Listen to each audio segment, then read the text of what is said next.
I'm doing something a little different than others. I'm going to step back and not only talk about the researchers and the scholars, but also about our future researchers and scholars. And so we've talked to individuals anywhere from the age of 12 to the scholars, and I'll stop there. And so we've asked some of the same questions since 2003. And some of you may think, oh, she's saying the same thing over and over again. Well, I am, but I'm not the one saying the same thing over and over again. These are individuals who we've talked to. A lot of the things we can say, we assume. We know this, but now we have a lot of data that we can actually use to validate this. And so I'll read a lot of quotes as well, because sometimes I think if I just would tell you what people say, you wouldn't believe me. We've kept all the ums and likes in, and so after I read a lot of these interviews, I end up talking like, what do you want, like? So bear with me. This first quote is from a librarian. My colleague, Michelle Faniel, another research scientist at OCLC, and I have been interviewing librarians about their data management processes, policies, and this is one of the quotes from one of the librarians at a focus group interview that we did last spring. And I thought this was great. Is the library going to die? How do we stay relevant and actually being engaged and more engaged? And not just the preservation and dissemination of the documents, but actually the data is a way for the library to stay relevant and engaged in scholarship. And I heard this excitement when we had our table talks, that everything is sort of scary and unknown, but yet it's still quite exciting. And so this is a great time for us as a profession. This is work done by the Pew Internet Group, and 30% of Americans have visited a library website in the past 12 months. And when questioned, 13% of those said they'd really like to use a handheld device to access the library website.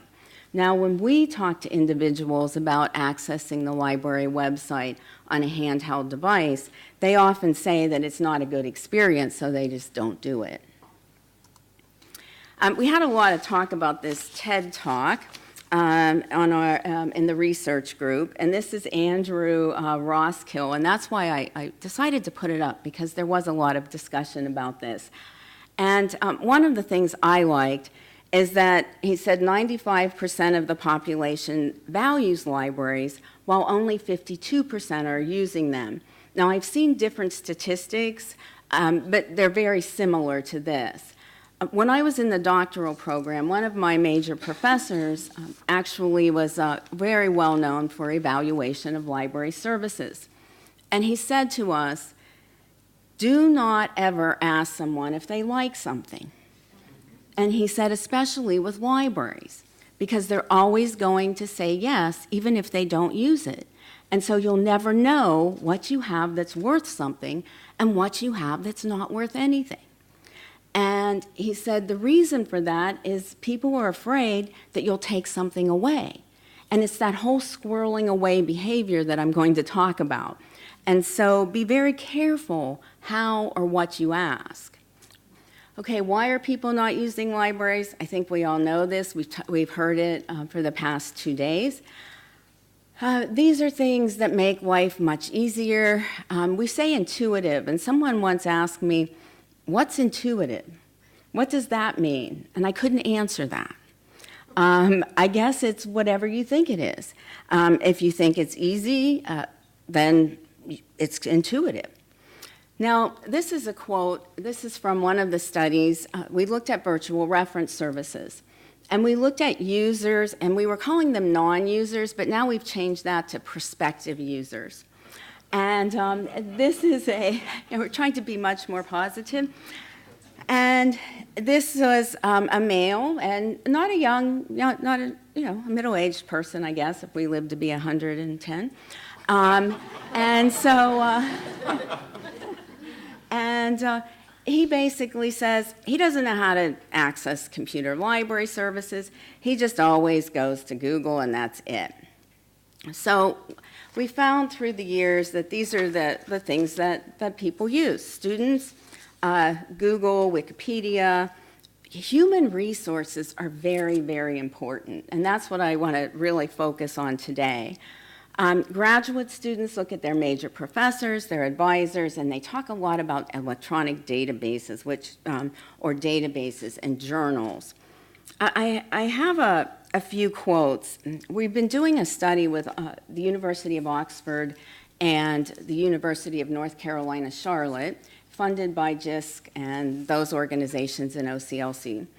And we are looking at individuals in 4 educational stages.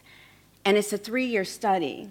And so we have individuals in their last year of secondary school, high school, in both the US and the UK, the first year of their undergraduate study, the last years of their undergraduate study, then the postgraduate or doctoral students, and then your researchers, your scholars. We've interviewed them. The interviews go anywhere from 45 minutes to almost 2 hours. And then we pick a subset, and we have talked to them every month for the past 2.5 years. And so we have a lot of data, and we have not finished analyzing all of the data. But I'm going to talk a little bit about some of it today.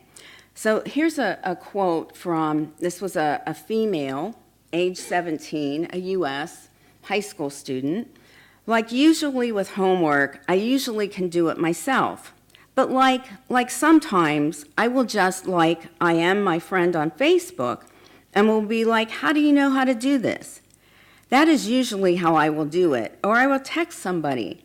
But for the most part, if I can't figure it out when I just kind of star that question, because there's usually just 1 or 2 questions I don't know, or I will just go to my parents or my grandma or something.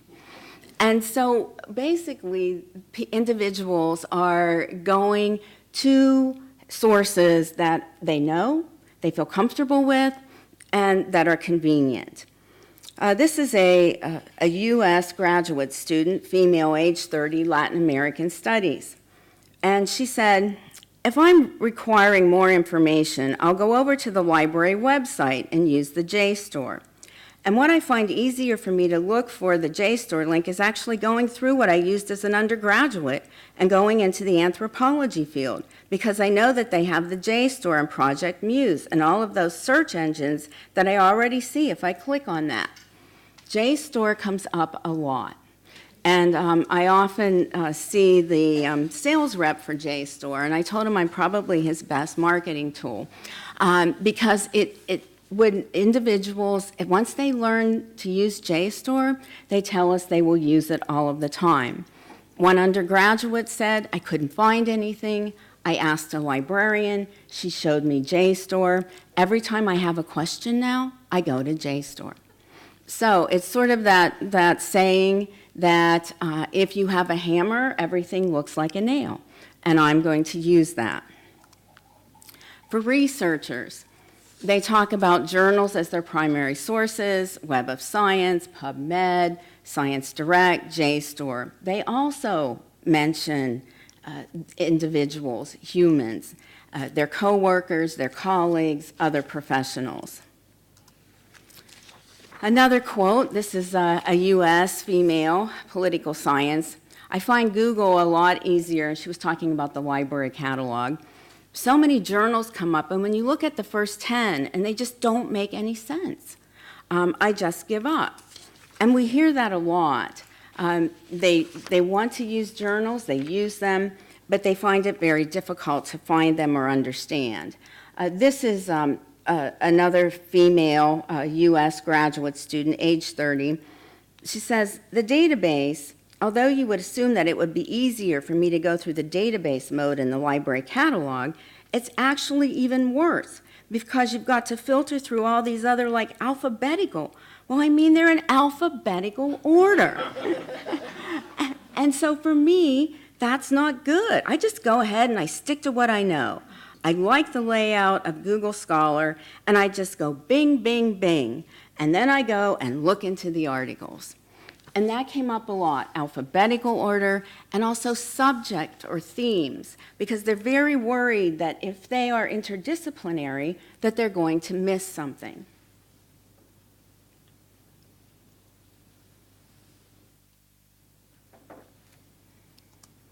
Now, these are some of the data from the interviews only from the Digital Visitors and Residents project. And these are mentions. We had 73 individuals, and you'll see this emerging stage, or those last year high school, secondary school, and then up through the scholars. And the database line is hardly ever mentioned with this first group. But yet they talk about using magazines or different things. And so what we're thinking from all of our probing is that they're not really, they don't know that these are databases, and it probably doesn't matter. They're using them, but they don't identify them in that way. And so as they become more enculturated into the academic environment, they know what these items are called, and they can actually call them those. One thing we've learned is convenience trumps all other reasons for selecting a source, using a resource. They talk about being lazy, and I don't think it's laziness. I think it's what we call the satisficing. They'll take what they can get at that moment. I see some of you nodding your heads. I think we all do that. And this is a quote from a U.S. graduate student. She says, "Last semester I was writing a paper on Brazil, and there was a book in the library that I just did not want to leave my house. It's a 50-minute drive. I didn't want to do that. I was writing a paper. I used Google Books. And really, they only had a section of the book available. That was the section I used. It wasn't exactly what I wanted, but guess what? It worked."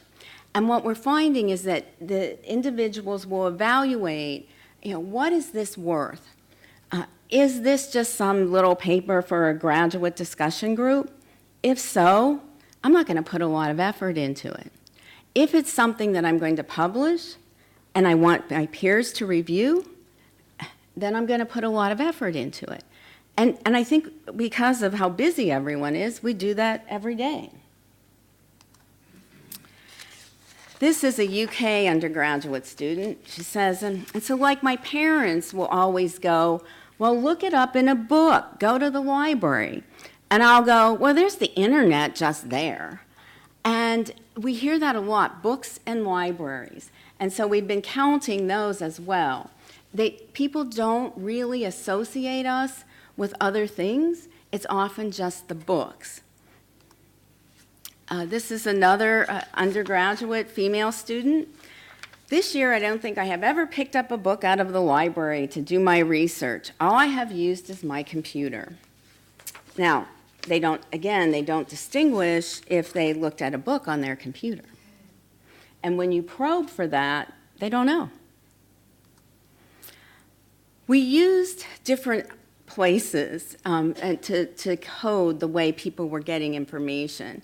And so we used Facebook, Twitter, YouTube, Wikipedia as places. And you'll see that Facebook, that top blue line, is very popular with all.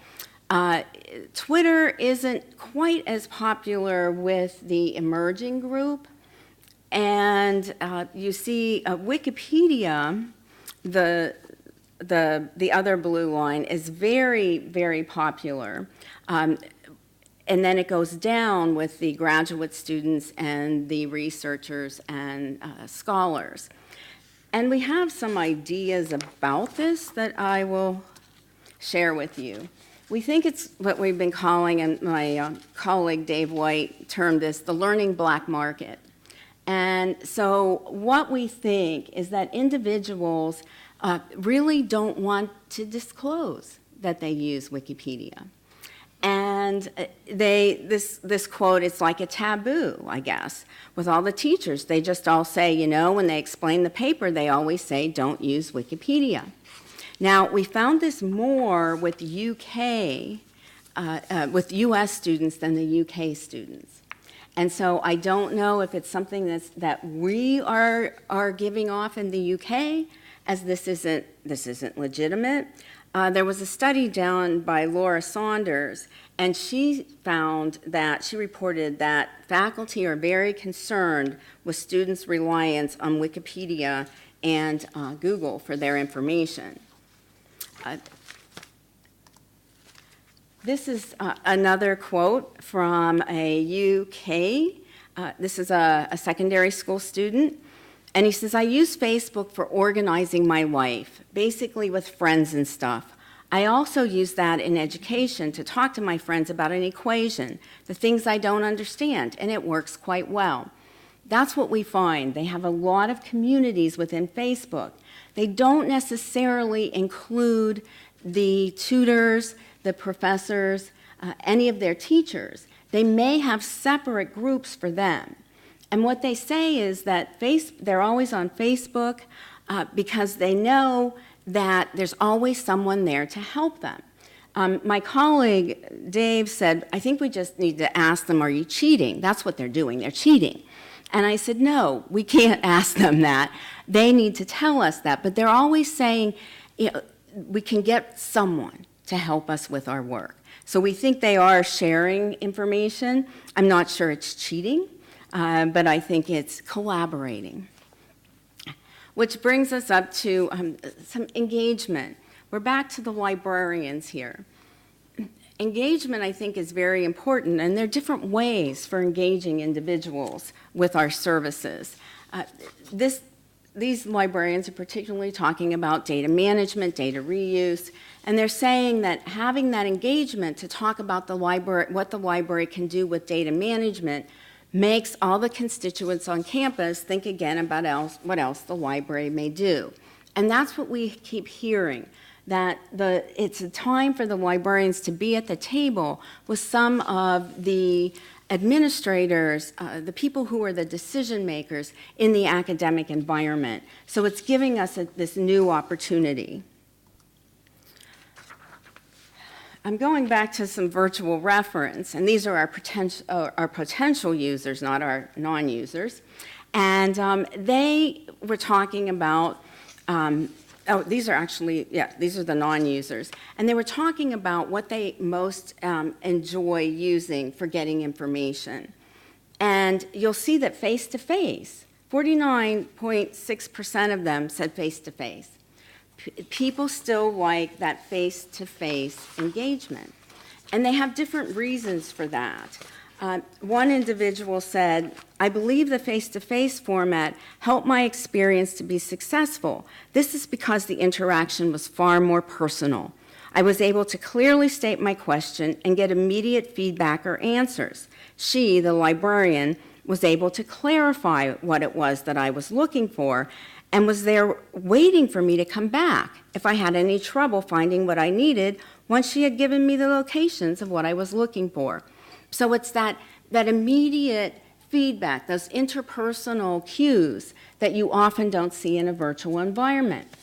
However, we have found that you can have those cues in a virtual environment. If you don't pick up on them, then you lose that engagement. But if you pick up on these nonverbal cues, even in a virtual environment, it's very successful according to the person asking for the help. This is another quote. This is a study that we're looking at not only virtual reference services, but social question and answer services. It's been much easier to find people who use social question and answer services than library virtual reference services. Now that's for a couple of reasons. One is we cannot disclose who is using the virtual reference services. With social question and answer services, we can just talk to people and say, do you use Yahoo Answers? Oh, yes. So we've had signs in supermarkets, libraries, we've asked faculty to distribute information for people to talk to us about using social question and answer sites. When they say they use them, it's usually because when they do a Google search, that answer pops up. So that's how they get into those services. They often do not answer questions. They don't want to answer questions. They just want the answers. And that's what we find with individuals when we're interviewing them. They'll say, I just want the answer. I don't want to learn how to find it. And which is often not what we want to hear. Now, there are teachable moments, and I think we should grasp them. And it's usually whenever someone has a definite need and you're looking for something for a specific purpose and you have a lot of value on what that need is. So if it's a paper that I have due and it's 50% of my grade, right then is that teachable moment because it means something. There's value to that. These are just some figures. We just did mean frequencies for all the mentions of these 73 individuals of human resources. Librarians are 0.22. And so they don't think of coming to us. Those who do come to us to talk about having a relationship. So there's someone who they met, someone told them to go ask this person. We had one young man, and it was the longest interview I had done ever in my life. And it was almost 2 hours, and he talked and he talked and he talked. And he kept talking about the lady in the library. And I was just getting so frustrated. And as a researcher, you should never do this, but I did it. And I said, okay, you're talking about the librarian. And he looked at me, and he said, no, it's the lady in the library who helps me. Okay. And so, they may not know that they may not have a title for us, but if we help them, they still remember that. These are just, it's just a different way of showing you what the percentages and the numbers of the individuals who go to librarians, and that's that bottom blue line. You'll see the experts, professionals, which is the line above that. Teachers, professors, and look at the teachers and professors. Obviously, they go down with the scholars and the faculty. And then look at peers. Peers are still quite important for all. We talked to them a little bit about family, because they often mention family, that they will talk to their mothers, their fathers. And you'll see here the mother or the father goes down, and it used to be that the father was the first person they would ask, not the mother. And when we questioned that, they would say, my mother wants me to learn how to find the information. My father just says, I'll find it in here, go off.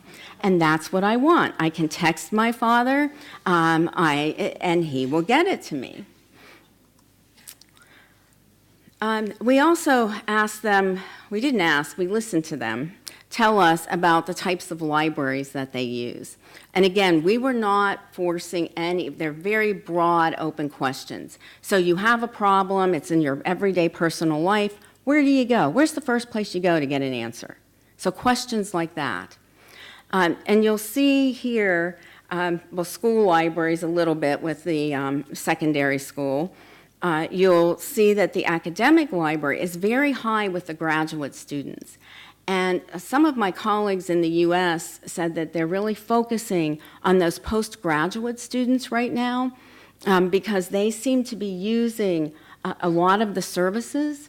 And being a graduate student, as we all know, can be quite isolating. And you want to find things and you want to be sure what you're doing no one else has done. And so we may be the perfect answer for these individuals. This is another quote from a librarian, and she was talking about data management. And she says, this is a great opportunity for us to get involved in the whole research project. So, and we talked about this at our breakout table, how we can start out and we can help writing the proposals. We can be written into these grant proposals. And so this is a great opportunity for us to be part of that whole academic research environment. These were some of the things that came out with the librarians about what facilitates data services provisions. And you'll see resources and communication, coordination, and collaboration within and outside the library, which is very, very important. Training and experience was something that came up a lot. Many people felt that they had no idea what they were doing, but they were thrown into this, but they were actually doing the best they could and felt great about it, even though there was a lot of uncertainty.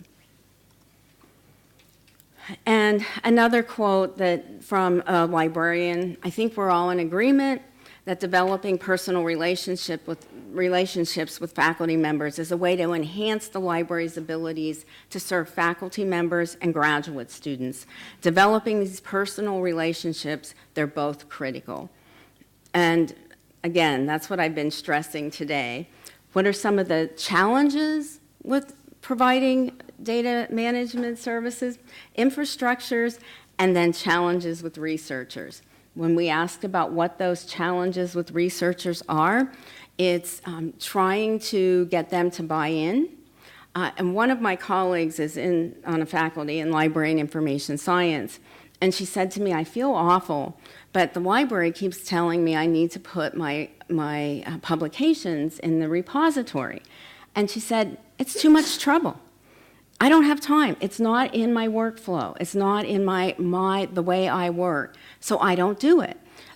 And she said, if they had just something that I could just put the information in and it formatted it the way they wanted it, I would do it. And I think Herbert mentioned that the first day, that magic solution. But they just, and she said, I was a librarian and I won't do it. So imagine what other faculty think.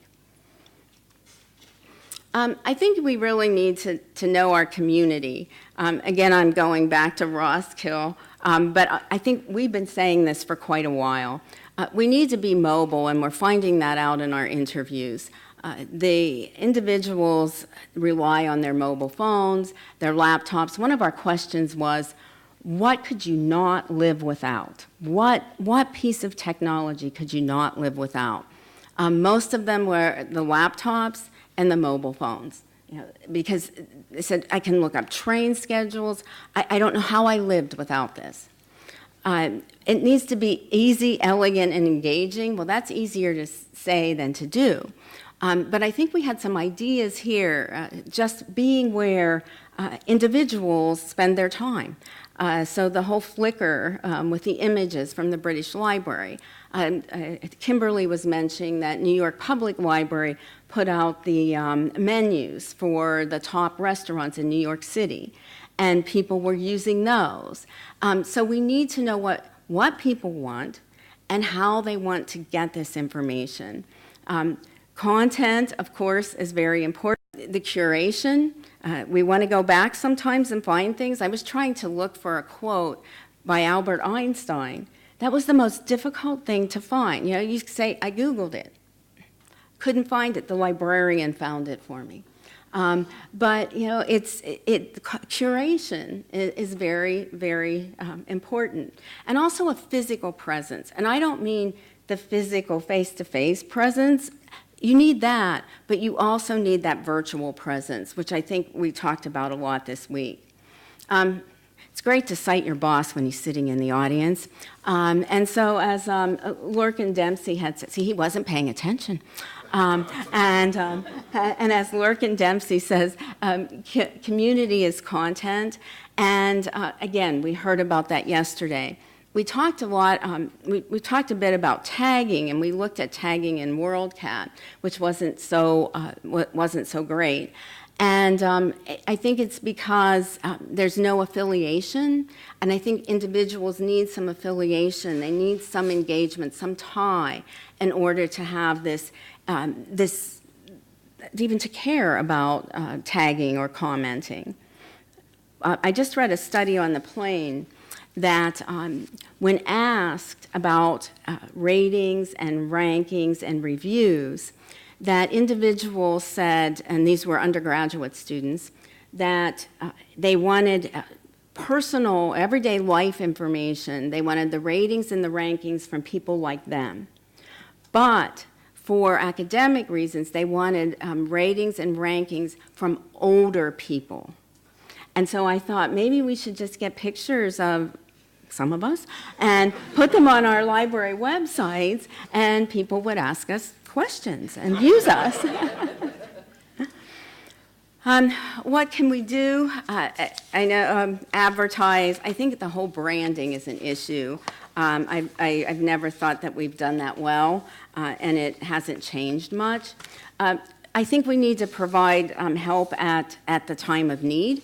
I mentioned this, and a colleague at, I think it was St. Louis University in Missouri, said that they went into their OPAT, online public catalog, and said, anytime someone gets 0 retrievals, we're going to have a chat pop up and say, what do you need? How can we help you?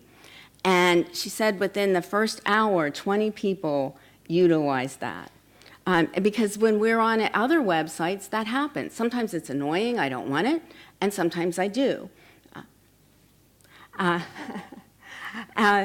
We also need to be, I think we need to evaluate, assess what we're offering, and if things are working, keep doing it, and if they're not, it's time to cut it. And we need to actually do things and provide services that individuals will use. I am going to plug our info kit. This has come out of the Digital Visitors and Residents Project.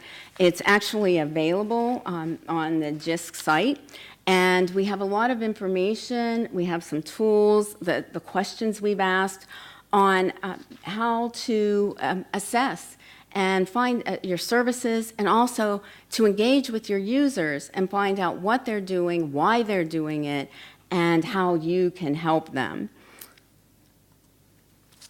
And this is a quote by Brian Matthews that I really like. By focusing on relationship building instead of service excellence, organizations can uncover new needs and be in a position to make a stronger impact. And so I will end with that. We're lucky to have a lot of people helping us fund this, because it does take a village to do this kind of research. And we have lots of references that you may go back to. So thank you for your time, and I'm going to now turn it over to Paul.